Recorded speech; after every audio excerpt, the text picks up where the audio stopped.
Crafters, it's Darling Craftolate or Raven here with another needle felting tutorial. Today I'm going to be showing you how I made this cute and lovable Kutusita Nyanko or Kutusita Nyanko, whichever way you prefer to pronounce it.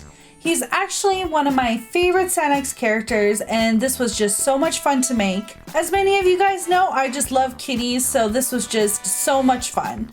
As always, feel free to alter any design aspects or techniques I used with whatever you prefer. Well, let's get started. First, you're going to need your felting wool and some polyfill. The amounts of each color will just depend on how large or small you want him to be and how stiff you like your creations.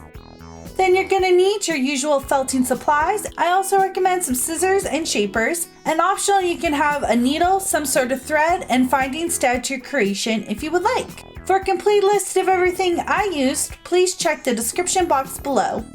To begin, separate your polyfill into two parts, one larger for the head and one smaller for the body. Start with the larger of the two and begin folding in the polyfill onto itself and poke all around. You want to keep doing this while rotating your work and slowly shape it into a chubby oval ball. This can take actually quite a while, so I am using my 3 needle tool to speed up this process. Once you're done, you should have something that looks like this. Now you want to do the same thing with the other smaller pile of polyfill, but this time you want to create more of a triangle or egg shape that isn't as chubby. This is what that looks like. And this is what both pieces look like in comparison. Now set the body aside for now. Then you want to loosen up some black wool and wrap it around the head. Slowly poke the wool, making sure that all the white polyfill is covered. I like to do this as a base of wool. After it's about halfway felted or so, I wrapped around some more of the loose black wool and poked it and reduced down everything. This is what it looks like. Now for the ears, you want to start with equal amounts of black wool. With each section, you want to fold it in, leaving a tail at one end of loose wool, and begin poking while bringing in the edges and also rotating it. You want to do this so it creates a triangle shape. I actually like to make this a bit taller and bigger than it will be after it's placed on the head, and also not fully reduced so I can reshape it more later and make sure they're completely even. Repeat this for the second ear and they should look something like this. Now spread out the tail ends of the ears and gently poke them onto the head where you would like them to go. Once you're happy with the placement, go ahead and poke and blend them in. I like to poke on a slight angle through the ears to make sure they are secure. You can also do any reshaping that is needed to ensure they're nice and even. Once I was done, this is what the head looked like. For the body, I repeated almost the same process as I did with covering the head.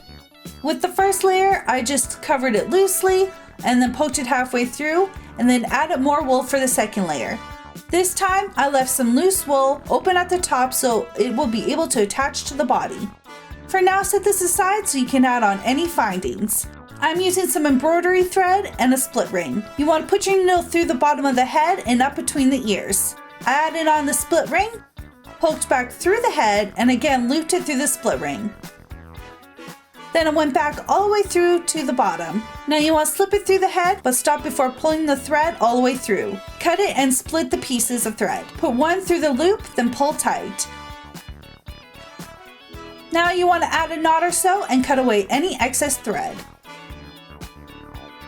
Now to attach the body, you want to separate your loose wool and then attach it to the bottom and slightly towards the back of the head. Once you're happy with the position, go ahead and blend in and reduce the wool, making sure everything is securely in place. This is what that looks like. For the legs, I decided to make the front ones smaller than the back ones, but the process is the same. I'm trying to make this a little bit more plush looking. For each leg, you want to separate your black wool and roll it up, leaving a tail of loose wool.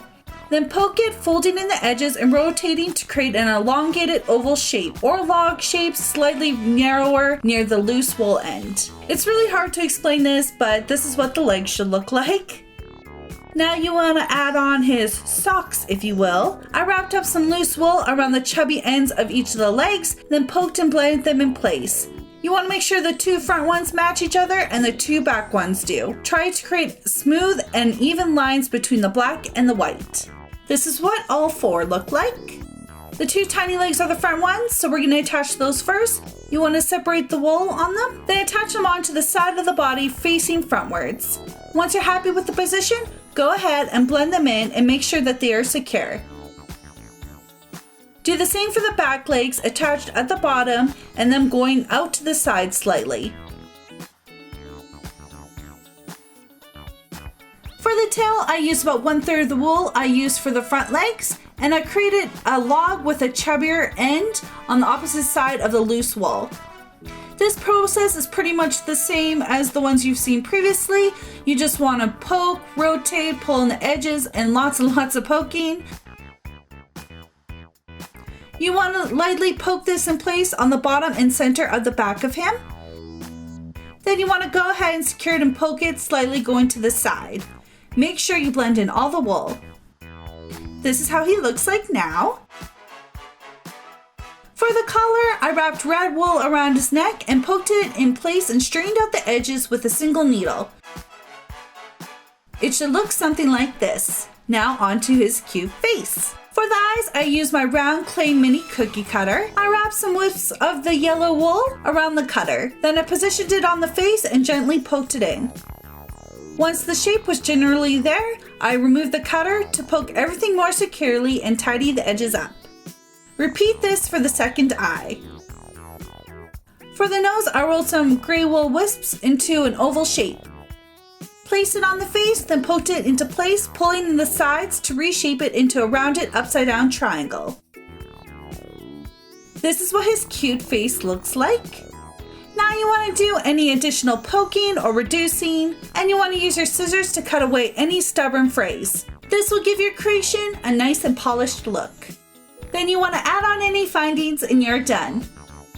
This is how my cute Kutusita Nyanko came out, and I am just so in love with him. He's just so cute and actually reminds me of my youngest kitty, Rory. I've had this literally sitting on my desk ever since I made him, and he just makes me smile and just brightens up my day. And I think I did a pretty good job since I'm still pretty new to needle felting. For 2 additional entries into my giveaway, make sure you entered on the original video and answered this question. Do you have any pets? And if so, what kind? Let me know in the comments.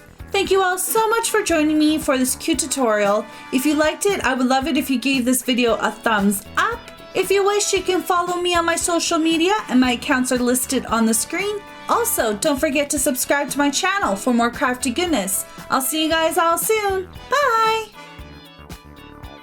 Hey there! More information and a link to my giveaway can be found in the description box below. If you missed my last needle felting tutorial, you can check it out by following the link in the description or by clicking the screen.